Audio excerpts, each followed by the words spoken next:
नमस्कार, मैं doctor Manju Ladla, associate professor SK government girls college Sikar.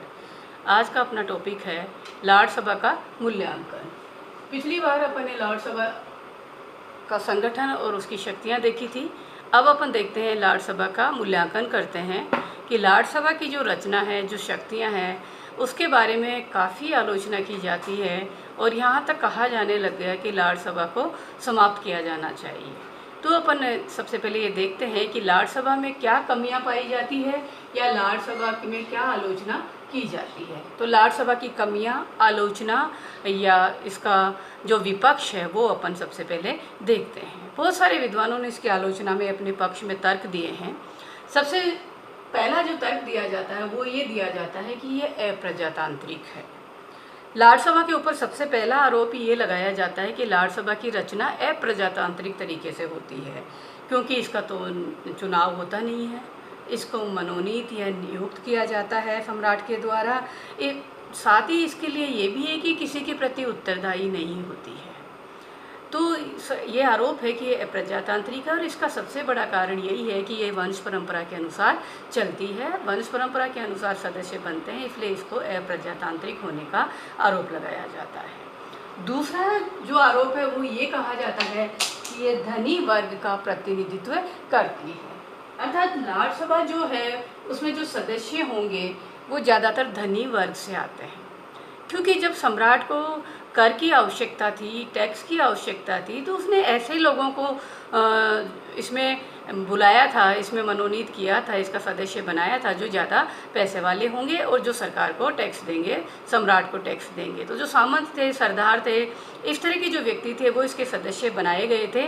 तो इसमें जो व्यक्ति होंगे वही वंश परंपरा के अनुसार चले आ रहे हैं, तो धनी वर्ग का इसमें प्रभुत्व होता है। तो ये आरोप लगाया जाता है कि ये धनी वर्ग का गढ़ है, ये निहित स्वार्थों का गढ़ है, इसमें सभी को उचित प्रतिनिधित्व नहीं मिलता है, केवल धनी वर्ग को ही प्रतिनिधित्व दिया जाता है और धनी वर्ग अपने हितों के अनुसार ही यहाँ पर कार्य करता है। इस तरह के आरोप भी यहाँ लगाए जाते हैं।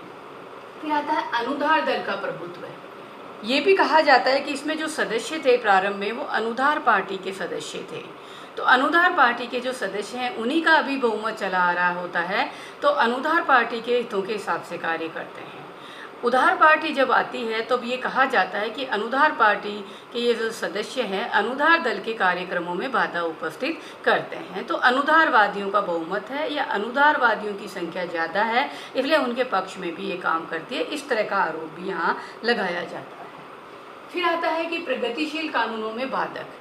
ये भी आरोप लगाया जाता है कि लाड़ सभा के जो सदस्य होते हैं चूँकि अनुधारवादी होते हैं, अनुधारवादी अपनी पुरानी परंपराओं को बनाए रखने में विश्वास करते हैं, इसलिए ये कहा जाता है कि जो भी प्रगतिशील कानून आते हैं लाड़ सभा उनमें बाधक बन जाती है, उनमें देरी करती है अनावश्यक। तो ये भी एक आरोप यहाँ पर लगाया जाता है। फिर आता है सदस्यों की उदासीनता। अर्थात लाड़ सभा के जो सदस्य हैं वो उदासीन रहते हैं, इसमें रुचि से भाग नहीं लेते हैं। और ये चीज़ तो अपनी यहाँ स्पष्ट हो रही है कि हमने अभी पिछली क्लास में देखा कि इसकी गणपूर्ति मात्र 3 सदस्य रखे हुए हैं, क्योंकि सदस्य आते ही नहीं, इसकी कार्यवाही में भाग ही नहीं लेते हैं।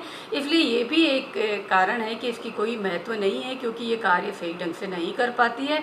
सदस्य न तो मीटिंग में आते हैं, न रुचि लेते हैं, न कोई कार्यक्रम में मनोयोग से कार्य करते हैं। तो इसकी सदस्य भी इसके प्रति उदासीन होते हैं। चूँकि इसके सदस्य वंश परंपरा के अनुसार चलते हैं तो उनकी मजबूरी है वो इसके सदस्य होते हैं। इसके सदस्य सरकारी सेवा में या दूसरा कार्य भी करते रहते हैं और न इनके सदस्यों को कोई वेतन भत्ता या कोई स्पेशल कुछ दिया जाता है, इसलिए वो इसमें रुचि नहीं लेते हैं। तो ये भी उदासीन होते हैं इसके प्रति। इसके साथ ही आता है कि दोषपूर्ण प्रक्रिया, अर्थात इसकी कार्यवाही की प्रक्रिया है वो भी दोषपूर्ण है। और इसके लिए कहा जाता है कि जैसे 3 सदस्य ही है गणपूर्ति, अब अगर 3 सदस्य हैं तो 3 सदस्य से कार्य करेगी। अगर इसके सदस्य ज़्यादा होते या उनको कुछ बेनिफिट दिया जाता तो वो ज़्यादा आते, ज़्यादा मात्रा में भाग लेते। तो ये भी जो है कार्यवाही के नियम है वो भी दोषपूर्ण है, ये भी एक आरोप लगाया जाता है। इसके साथ ये भी कहा जाता है कि ये शक्तिहीन सदन है, अर्थात इसके पास कोई पावर ही नहीं है, तो केवल देरी करने के अलावा कुछ भी नहीं कर सकती, तो इसको बनाने का क्या फ़ायदा है। हमने देखा कि सामान्य विधेयक में 1 वर्ष की देरी कर सकती है और वित्त विधेयक में केवल 1 महीने की देरी कर सकती है। इसके अलावा ये कोई कार्य नहीं कर सकती, देरी करने के अलावा कुछ भी नहीं कर सकती, इसके पास कोई शक्तियाँ नहीं है। इसलिए ये भी कहा जाता है ये शक्तिहीन सदन है। जो भी विधेयक आए 1911, 1949, 1955, 1958, 1963, इसमें इसकी सारी शक्तियाँ कम कर दी गई है। इसलिए ये भी एक तर्क दिया जाता है कि इसके पास कोई शक्ति नहीं है तो इसको बनाने से क्या फ़ायदा। इसके अलावा आता है कि ये द्वितीय सदन के रूप में अनुपयोगी है। अर्थात ये कहा जाता है, इसके पक्ष में या तर्क दिया जाता है कि पहले सदन की निरंकुशता पर यह प्रतिबंध लगा सकती है। तो ये भी एक तर्क दिया जाता है कि द्वितीय सदन के रूप में भी इसकी कोई ज़्यादा उपयोगिता नहीं है, क्योंकि आजकल कॉमन सभा ही पहला द्वितीय सदन बनकर रह गया है। विधेयक सारे मंत्री परिषद द्वारा बनते हैं, मंत्री परिषद बनाकर उन्हें कॉमन सभा में प्रस्तुत करती है और कॉमन सभा खुद द्वितीय सदन के रूप में उस पर विचार विमर्श का कार्य करती है। इसलिए इस रूप में भी इसकी उपयोगिता नहीं है। इसलिए आलोचक अपने पक्ष में ये तर्क देते हैं और ये कहते हैं कि इसकी विधायी और कार्यकारी शक्तियों की निरर्थकता है, ये केवल देरी कर सकती है, कार्यपालिका को भी अविश्वास प्रस्ताव लगाकर नहीं हटा सकती, इसलिए लॉर्ड सभा को समाप्त कर दिया जाना चाहिए। अब अपन दूसरी विचारधारा देखते हैं कि नहीं, इसको समाप्त नहीं किया जाना चाहिए, लॉर्ड सभा की भी कुछ उपयोगिता है, लॉर्ड सभा का भी महत्व है। देखते हैं इसकी उपयोगिता क्या है, इसका क्या महत्व है, या इसका योगदान या इसकी देन क्या है। अर्थात ये लॉर्ड सभा के पक्ष में तर्क होंगे कि लॉर्ड सभा ये उपयोगिता है, इसलिए इसको बनाए रखा जाना चाहिए। ये विचारधारा अपने पक्ष में क्या तर्क देती है? सबसे पहले है कि लोक सदन की निरंकुशता पर ये रोक लगाती है। सबसे बड़ा योगदान यही है कि जो कॉमन सभा है वो बहुमत के आधार पर कार्य करती है, और अगर कॉमन सभा में पूर्ण बहुमत होता है, और वहाँ लगभग पूर्ण बहुमत ही होता है क्योंकि 2 दल वहाँ पर पाए जाते हैं, इसलिए जो कॉमन सभा है अपनी मनमानी कर सकती है, अपनी बहुमत के नशे में जल्दबाजी में कुछ इस तरह के कानून भी बना सकती है जो हितकारी नहीं हो। तो लॉर्ड सभा जो है उसकी निरंकुशता पर प्रतिबंध लगाती है कि वो अपनी मनमानी नहीं कर सकती। 1 वर्ष की देरी कर सकती है, 1 महीने की देरी कर सकती है, लेकिन कुछ समय तो उसको रोके रख सकती है और उस दौरान जनता का मत भी अच्छी तरह से तैयार हो सकता है। दूसरी जो बात है कि ये विधेयकों पर पुनर्विचार करती है। एक कहावत आपने सुनी होगी कि 1 से 2 अच्छे होते हैं। तो कॉमन सभा अगर कोई जल्दबाजी में विधेयक बनाकर पेश कर देती है या तैयार कर देती है या पारित कर देती है, तो लॉर्ड सभा जो है उस पर एक बार पुनर्विचार कर लेती है और उसमें अगर कोई गलतियां होती तो उन्हें सुधारने में मदद मिलती है। तो ये भी एक कार्य करती है। तीसरा होता है कि प्रतिनिधित्व का विस्तार होता है, अर्थात लॉर्ड सभा की वजह से और भी सदस्य लॉर्ड सभा के माध्यम से राजनीतिक व्यवस्था में भाग लेने का उन्हें अवसर मिल जाता है, राजनीति से वो जुड़ते हैं, तो प्रतिनिधित्व का विस्तार भी होता है। ऐसे सदस्य जो चुनाव नहीं लड़ना चाहते हैं और राजनीतिक सेवा में जाना चाहते हैं, वो भी इसके माध्यम से राजनीति से जुड़ सकते हैं, तो प्रतिनिधित्व का विस्तार भी होता है। नेक्स्ट आता है लोक सदन के कार्यभार में कमी होती है, अर्थात व्यवस्थापन कार्य में ये लोक सदन की मदद करती है, कॉमन सभा की मदद करती है। और कुछ विधेयक ऐसे होते हैं जो जिनके बारे में कोई विवाद पैदा नहीं होता है, तो वो कार्य ये आसानी से कर देती है और कॉमन सभा की व्यवस्थापन कार्य में मदद करके उसके कार्यभार को भी हल्का करती है। फिर आता निष्पक्ष एवं निर्भीकता पूर्वक विचार विमर्श होता है, अर्थात ये जनता के मुद्दों पर अच्छी तरह से विचार विमर्श करती है, क्योंकि इसके सदस्य दलीय जीवन से नहीं जुड़े हुए होते हैं, समापन प्रस्ताव नहीं लाया जाता है, तो खुलकर अच्छी तरह से विचार विमर्श करते हैं और जनता के मुद्दों को वहाँ पर उठाते हैं। ये यूके स्वभाव अर्थात ब्रिटिश स्वभाव के अनुकूल है, वर्षों से चली आ रही है, और ब्रिटिश लोग जो है अपनी परंपराओं से बहुत ज़्यादा प्यार करते हैं, आसानी से उन्हें नहीं छोड़ते हैं, इसलिए चली आ रही है। तो उनको या जनता को भी इससे कोई परेशानी नहीं है, तो अनुकूल है, चली आ रही है, इसको चलाए रखा जाना चाहिए। इसी तरह ये मौलिक अधिकारों की रक्षा करती है। देखिए, ब्रिटिश संविधान में संविधान के माध्यम से नागरिकों को मौलिक अधिकार नहीं दिए गए हैं, न्यायपालिका के पास न्यायिक पुनरावलोकन भी नहीं है, तो यहाँ पर मौलिक अधिकारों की रक्षा करने का कार्य ये द्वितीय सदन अर्थात लॉर्ड सभा के द्वारा ही किया जाता है।